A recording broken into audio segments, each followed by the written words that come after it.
Baiklah pemirsa, kita pada sore hari ini telah ditemani seorang narasumber. Beliau bernama Bahtiar Hadi Negara, yang merupakan seorang inspirator muda. Selamat sore nih Kak. Sore. Oke, gimana kabarnya? Alhamdulillah baik. Oke, saya manggilnya siapa nih? Boleh, Bahtiar. Oh, Bahtiar. Bahtiar, Oke, boleh. Kak Bahtiar ya. Dan kita pada sore hari ini akan berbincang dengan tema leadership dalam pandangan Islam. Baiklah Kak, kita langsung aja nih Kak ya bincang-bincang terkait dengan leadership dalam pandangan Islam. Tapi sebelum itu akan lebih baik apabila saya menanyakan terlebih dahulu nih. Kakak kan ini sebagai inspirator muda ya, kesibukannya Iya, betul. sekarang apa nih Kak? Alhamdulillah, terima kasih banyak atas Iya. kesempatannya.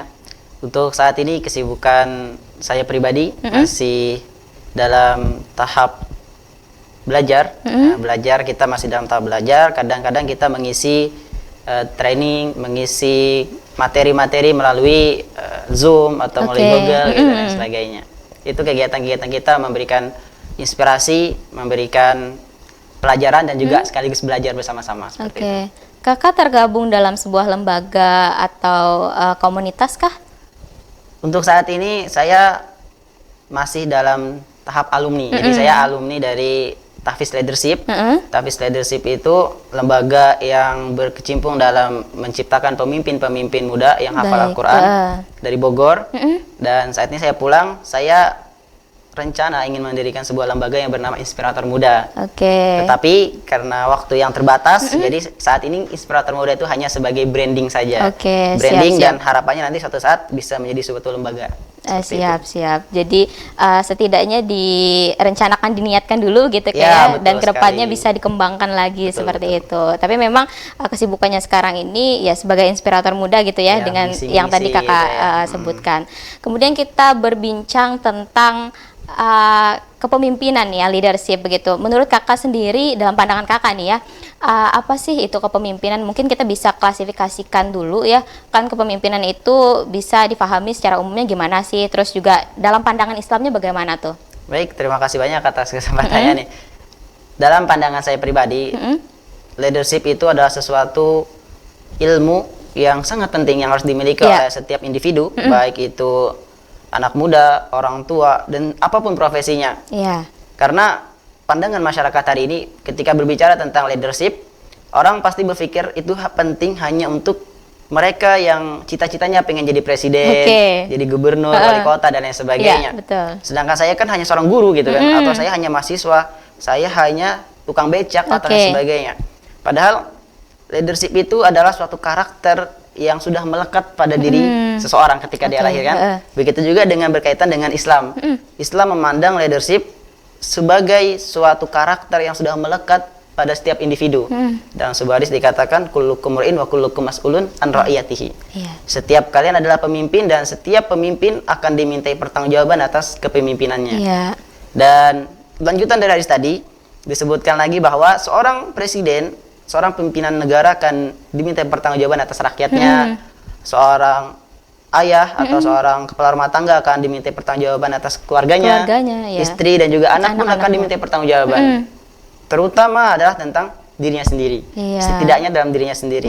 Makanya bagi saya harusnya seandainya suatu saat di Indonesia bisa memberikan kegiatan atau pelajaran leadership itu hadir di setiap sekolah-sekolah. Jadi pelajaran umum entah SD, SMP, SMA itu mereka tetap belajar tentang leadership. Iya. Sehingga karakter mereka kuat ketika mereka menjadi seorang sukses, orang sukses, jadi pemimpin, mereka tidak lagi berkecimpung dengan masalah pribadi. Iya. Karena bagaimana mungkin kita akan memimpin orang lain jikalau kita belum sendiri bisa, belum bisa memimpin Nah, diri belum sendiri bisa begitu memimpin ya. diri sendiri. Ah, Nah, seperti iya. itu kira-kira. Jadi menurut kakak kepemimpinan itu merupakan modal gitu ya, modal Betul. awal untuk bisa melangkah menuju kesuksesan seperti itu ya. Dan seberapa penting sih kepemimpinan itu Kak? Ya, baik. Kepemimpinan itu sangat penting sekali. Kita di situ akan mengerti bahwa setiap orang sukses itu pasti memiliki jiwa-jiwa leadership yang hebat. Kita lihat contohnya Rasulullah, Iya. para khulafaur rasyidin, Iya. ya. Mereka memiliki karakter-karakter leadership yang luar biasa, Betul. sehingga mereka terkenang sampai sekarang. Iya. Nah, jadi pentingnya leadership adalah untuk apa sih? Untuk individu, terutama untuk individu ya. Kan kita tahu nih kalau kita nanti di akhirat kelak, kita akan dimintai pertanggungjawaban, betul ya? Iya, betul. Mulut kita akan dikunci, tangan kita akan berbicara, telinga, hidung, mata, semuanya akan berbicara. Melakukan pertanggungjawaban kepada Tuhan, kepada Allah. Subhanahu wa ta'ala. Allah Subhanahu wa ta'ala. Dan itulah esensi daripada leadership atau kita sebut dengan self leadership. Ya, self leadership. Ya, tentang bagaimana memimpin diri sendiri. Memimpin diri sendiri artinya setiap individu harusnya dia bisa mengendalikan dirinya sendiri, anggota tubuhnya, pikirannya, perasaannya, sehingga masa depan mereka tidak terbicara. Dan ada satu karakter atau yang harus dimiliki adalah self leadership adalah yang pertama, dia mengenali dirinya sendiri. Oke. Ya, kan ada sebuah riwayat mengatakan barang siapa yang kenal atas dirinya sendiri maka dia akan kenal sama Tuhannya kan. Nah, dia harus kenal siapa dirinya sendiri. Ada 3 poin yang penting di sini. Iya. Pertama ada poin bagaimana dia tahu apa kelebihannya. Iya. Tentang self leadership, bagaimana orang itu bisa menerima dirinya padanya. Ya, jadi kadang ketika terjadi di masyarakat umumnya kan, wah saya ini orang miskin ya kan. Oke, tidak bersyukur. Tidak bersyukur. Itu esensi pentingnya dari self leadership adalah mensyukuri apa yang ada pada dirinya dimiliki, sendiri. begitu ya. Padahal Allah menciptakan manusia itu adalah makhluk yang paling sempurna, ya kan? Makhluk di antara makhluk yang lainnya. Ya. Dan menilai kelebihan diri kita sendiri, karena setiap manusia diciptakan pasti ada sisi kekurangan dan kelebihan, Betul. Nah, pertama adalah bagaimana cara kita meningkatkan self leadership, bagaimana kita meningkatkan kepemimpinan dalam diri kita sendiri. Yang pertama kita harus kenal siapa kita. Iya. Kita harus coba kita tuliskan apa kelebihan kita. Karena setiap manusia pasti memiliki kelebihan. Apa sih ciri kelebihan kita? Kelebihan kita itu bisa disebut dengan passion. Passion. Sesuatu yang dihargai. Pertama sesuatu yang dihargai. Yang kedua, kita rela melakukan itu terus-menerus tanpa ingat waktu. Oke, tanpa terbebani Nah, juga tanpa gitu terbebani, ya. happy gitu ya. Dan yang ketiga, kita ada perkembangan. Misalkan Habibie ya kan, presiden kita kan yang sebelumnya. Beliau hobinya adalah di mata kuliah fisika. Oke. Sehingga beliau menggeluti fisika terus sampai beliau akhirnya bisa menciptakan sebuah pesawat. Iya.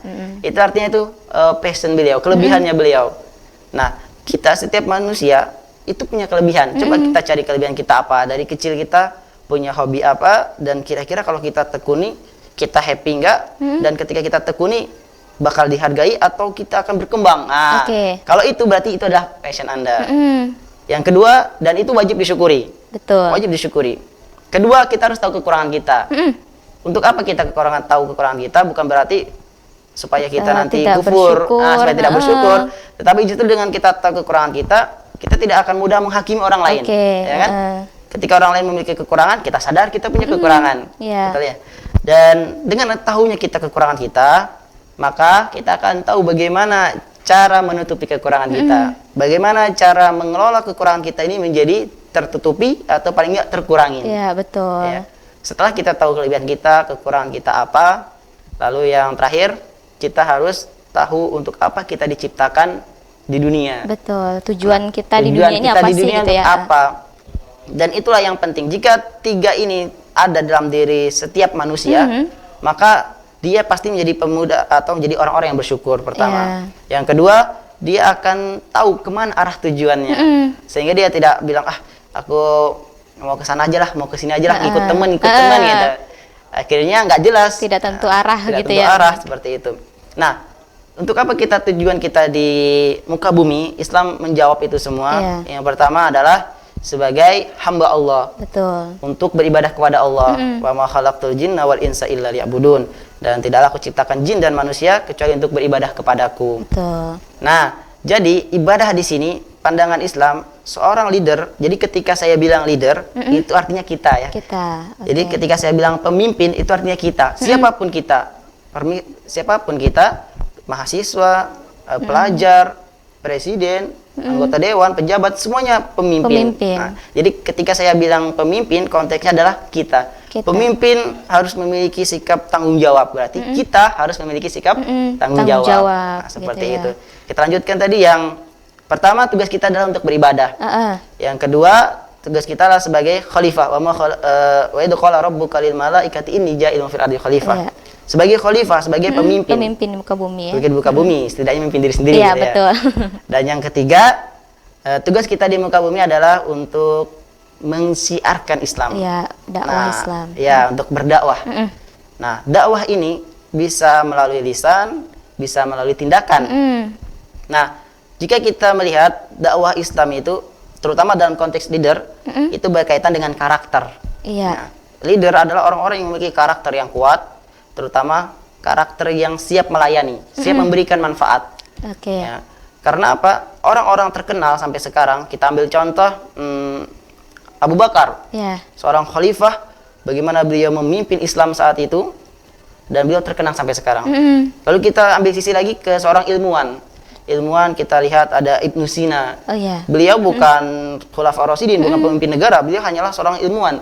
Tetapi beliau punya karakter untuk mensyiarkan Islam. Betul. Punya karakter seorang leader, yaitu tadi memberi manfaat, melayani orang. Akhirnya beliau punya buku tentang kedokteran, ditulis, dan akhirnya berguna sampai sekarang. Dan nama beliau terkenang hingga sekarang, Iya, betul kan ya? betul sekali. Nah, makanya leader itu adalah suatu ilmu untuk mempengaruhi orang dan juga untuk mempengaruhi diri sendiri supaya kita bisa terkenal sepanjang masa, paling tidak dikenang oleh keluarga kita sebagai orang yang baik, dikenal lingkungan kita sebagai anak yang baik, seperti itu. Betul. Kemudian tadi berbicara tentang mengevaluasi diri begitu ya. Terkait kita juga harus mengetahui ini apa nih kekurangan atau kelebihan kita. Tapi masih banyak tuh ya Kak ya di luaran sana pemuda ataupun masyarakat begitu ya yang menganggap bahwasanya kepemimpinan itu yaitu tadi hanya untuk orang-orang yang memang petinggi-petinggi lah yang ingin menjadi pemimpin yang secara umum mereka pahami seperti itu, tapi tidak memahami bahwa kepemimpinan itu memang penting gitu, bahkan untuk diri kita sendiri. Nah, itu kendala yang seperti itu gimana sih Kak, solusi yang bisa mengatasi lah begitu permasalahan yang ada seperti itu. Baik, dan itulah hadirnya lembaga yang kita sebut yang dulu saya sekolahi, yaitu ada namanya lembaga Tahfiz Leadership yang didirikan oleh Pak Jamil Az-Zaini. Beliau mendirikan Tahfiz Leadership itu menjawab tantangan bahwa orang Indonesia ini pintar-pintar semua, pintar-pintar. Namun ada beberapa hal yang harus segera diperbaiki, terutama meningkatkan jiwa-jiwa leadership, meningkatkan ilmu. Jadi ilmu-ilmu leadership itu dilatih ya, bukan semena-mena bisa gitu ya, enggak. Karakter itu adalah sesuatu sifat yang dilakukan terus-menerus ya, lalu berubah menjadi sebuah karakter. Berbeda dengan sikap. Kalau sikap itu kan tergantung kondisi. Misalkan saya sabar karena sedang bahagia. Lalu saya marah karena saya terancam. Nah, itu sikap. Kalau karakter, misalkan karakternya bertanggung jawab, itu tandanya dia dilatih dari kecil. Ketika mungkin kita masih kecil, jatuhkan gelas, ayo nak, kembalikan ke dapur. Nah, kita dilatih tanggung jawab kita. Dan kepemimpinan itu benar-benar harus dilatih. Nah, hadirnya lembaga tadi Tahfiz Leadership dengan mengumpulkan pemuda-pemuda yang ada di Indonesia, dengan di sana kita dibekali ilmu leader, seorang leader, kepemimpinan, juga dibekali dengan menghafal Al-Quran. Masya Allah. Jadi kita di sana belajar tentang bagaimana jadi pemimpin-pemimpin yang hafal Al-Quran. Dan itu ditanamkan kepada seluruh santri, dan ketika santri pulang ke daerah masing-masing, itulah menjadi peran mereka untuk mensyiarkan bagaimana sifat leadership ini atau karakter leadership ini bisa ditularkan kepada orang lain. Nah, disitulah salah satu alasan saya mendirikan Inspirator Muda. Nah, muda di situ dia artinya adalah mulia dunia akhirat. Oh, jadi ada kepanjangannya gitu ya, bukan muda maksudnya untuk kaum muda gitu ya. Jadi muda itu tidak hanya untuk orang yang umurnya 20 sampai 30 saja. Orang-orang tua pun bisa menjadi generasi muda. Oh, Masya Allah. Generasi muda itu artinya mereka pejabat mahasiswa kah, tetapi mereka dekat dengan Al-Quran, memiliki jiwa leadership, maka dia akan dikenang di dunia maupun di akhirat. Betul. Seperti itu. Luar biasa Kak ya. Kemudian adakah harapan gitu ya untuk masyarakat di luar sana, khususnya generasi muda nih Kak, dalam hal bisa mengembangkan lagi gitu potensi kepemimpin yang ada dalam dirinya. Iya. Dan ini harapan saya kepada seluruh pemuda, kepada seluruh masyarakat, orang tua, Dan saya percaya budaya Indonesia sebenarnya sudah melatih kepemimpinan sejak dini. Karena orang tua kita sudah melatih kita tentang kejujuran, tentang disiplin, tentang tanggung jawab. Itu sebenarnya sudah dilatih oleh orang tua kita sejak kita kecil. Namun kita sangat minim tentang teori. Ya. Padahal teori itu sangat penting ya. Jadi ketika harusnya teori dulu baru praktek gitu ya. Tapi tidak masalah kita praktek lalu kita belajar teorinya. Jadi untuk pemuda dan juga masyarakat, orang tua jangan apatis tentang leadership. Jadi mari kita belajar tentang leadership, bagaimana kita menumbuhkan sifat leadership pada diri kita, kepada adik kita, kepada anak kita sejak dini. Karena karakter itu ketika dilatih, digembleng sejak dini, maka itu akan menjadi suatu karakter yang kuat, yang hebat pada diri seorang. Misalkan kita ambil contoh di dalam Islam itu ada Muhammad Al-Fatih, ya kan? Si penakluk Konstantinopel. Beliau sejak kecil ditarbiyah, dididik oleh ayahnya, oleh gurunya, oleh murabinya. Bagaimana dia belajar tentang Al-Quran, tentang Islam, tentang teknik berperang. Beliau diajarin, digembleng dari kecil, memiliki karakter yang kuat, pantang menyerah. Akhirnya ketika beliau muda, beliau sudah bisa menaklukkan Konstantinopel.